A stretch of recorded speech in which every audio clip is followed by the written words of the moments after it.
कराधान के सिद्धांत। कराधान के सिद्धांतों से हमारा तात्पर्य केवल उन विशेषताओं या गुणों से है जो एक अच्छी कर प्रणाली में होनी चाहिए। यह कर संग्रह प्रणाली को प्रभावी और कार्यात्मक बनाने के लिए मार्गदर्शक नियमों और सिद्धांत को संदर्भित करता है। वास्तव में कराधान के सिद्धांत कर के प्रशासनिक भाग से संबंधित हैं, क्योंकि यह कर की दर, राशि, विधि और संग्रह से संबंधित है।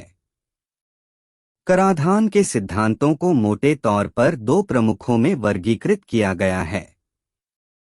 एडम स्मिथ के कराधान के सिद्धांत।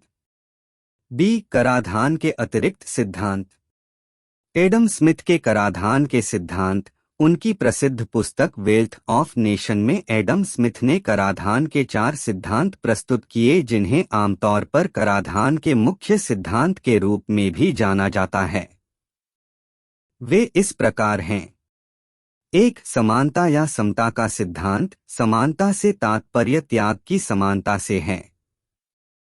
इसलिए समानता के सिद्धांत में कहा गया है कि कराधान का बोझ करदाताओं की क्षमता के संबंध में समान रूप से या न्यायसंगत रूप से वितरित किया जाना चाहिए। इसलिए समानता के सिद्धांतों को सुनिश्चित करने के लिए भुगतान करने की क्षमता के सिद्धांत के अनुसार कर लगाया जाना चाहिए। 2. निश्चितता का सिद्धांत। इस सिद्धांत का तर्क है कि किसी व्यक्ति को जो कर देना है वह निश्चित होना चाहिए और भुगतान के समय, भुगतान के तरीके, भुगतान की जाने वाली मात्रा, कर देयता आदि के संबंध में मनमाना नहीं होना चाहिए। शब्द कैनन ऑफ सर्टेनिटी में कहा गया है कि करदाता के साथ साथ कर लगाने वाले प्राधिकारी को भी उस राजस्व की निश्चितता के बारे में निश्चित होना चाहिए जिसे सरकार एक निश्चित समय अवधि में एकत्र करना चाहती है। 3. अर्थव्यवस्था का सिद्धांत। इस सिद्धांत का तात्पर्य है कि कर एकत्र करने की लागत यथासंभव न्यूनतम होनी चाहिए। कोई भी कर जिसमें उच्च प्रशासनिक लागत और मूल्यांकन में असामान्य देरी और करों का उच्च संग्रह शामिल है, से पूरी तरह बचना चाहिए। 4. सुविधा का सिद्धांत। इस सिद्धांत के अनुसार करों को लगाया और एकत्र किया जाना चाहिए, इस तरह से कि यह न केवल करदाता को बल्कि सरकार को भी सबसे बड़ी सुविधा प्रदान करता है।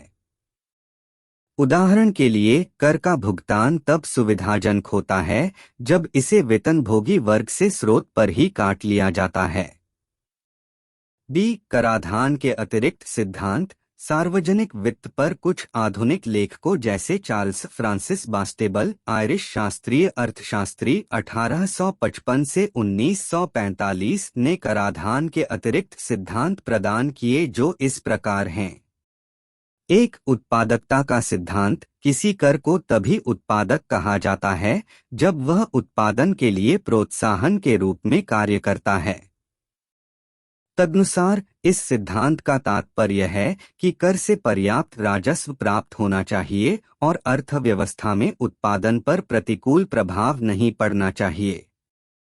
2. लोच का सिद्धांत। इस सिद्धांत के अनुसार कराधान की एक आदर्श प्रणाली देश की आवश्यकता के अनुसार काफी लचीली होनी चाहिए। सामाजिक समानता लाने और धन का समान वितरण प्राप्त करने के लिए लचीले कर अधिक उपयुक्त हैं। 3. सरलता का सिद्धांत। कराधान की प्रणाली को यथासंभव सरल बनाया जाना चाहिए क्योंकि जटिल कर से अवांछनीय दुष्प्रभाव उत्पन्न होते हैं।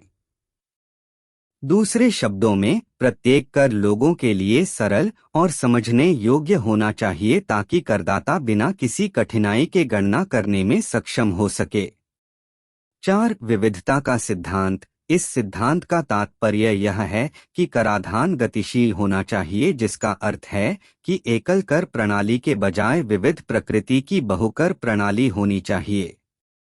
गतिशील या विविध कर संरचना के परिणामस्वरूप विशाल लोगों के बीच करों के बोझ का आवंटन होगा। जनसंख्या के परिणामस्वरूप समग्र रूप से कर की घटना का स्तर कम हो गया। 5. समीचीनता का सिद्धांत। इस सिद्धांत में कहा गया है कि कर का निर्धारण उसकी आर्थिक, सामाजिक और राजनीतिक समीचीनता के आधार पर किया जाना चाहिए। उदाहरण के लिए भारत में कृषि आय पर कर की सामाजिक, राजनीतिक या प्रशासनिक व्यवहार्यता का अभाव है और इसीलिए भारत सरकार को इसे बंद करना पड़ा। उपरोक्त चर्चा से यह पता चलता है कि कराधान निम्नलिखित उद्देश्यों को पूरा करता है। 1. सरकार के लिए राजस्व बढ़ाना। 2. अमीरों से आय और धन को गरीब लोगों में पुनर्वितरित करना। 3. घरेलू उद्योगों को विदेशी प्रतिस्पर्धा से बचाना। 4. सामाजिक कल्याण को बढ़ावा देना।